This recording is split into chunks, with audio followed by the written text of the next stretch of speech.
What is intercession? Standing in the gap in the place of prayer on behalf of an individual outside of yourself. Maybe a family, maybe a business. Are we together?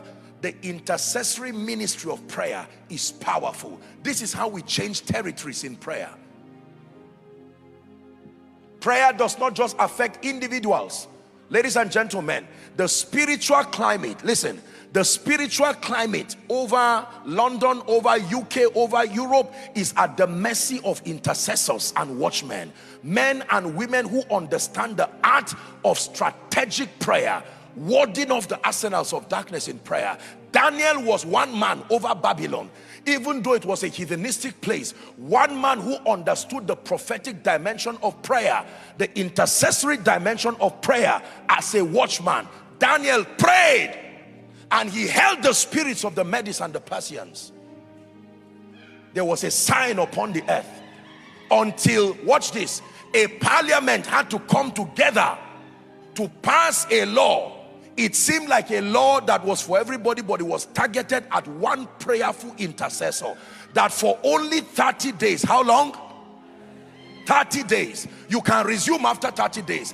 Just give me the window into the minds of men, the window into systems and structures. 30 days of prayerlessness is enough for me to cause a national havoc.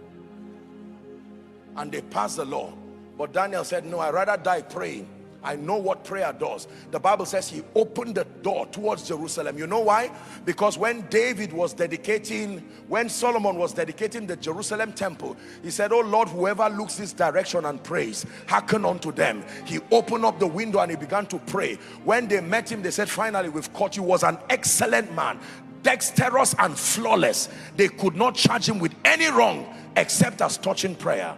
It's better to be an offender in prayer.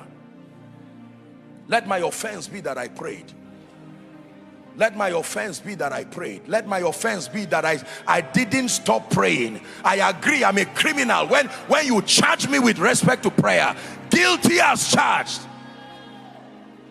In the prison I will pray. Outside of the prison I will pray. To a prayerful man, there's no difference whether you are in prison or you are outside of prison. Prayer will bring you out to the place of victory. Is someone learning?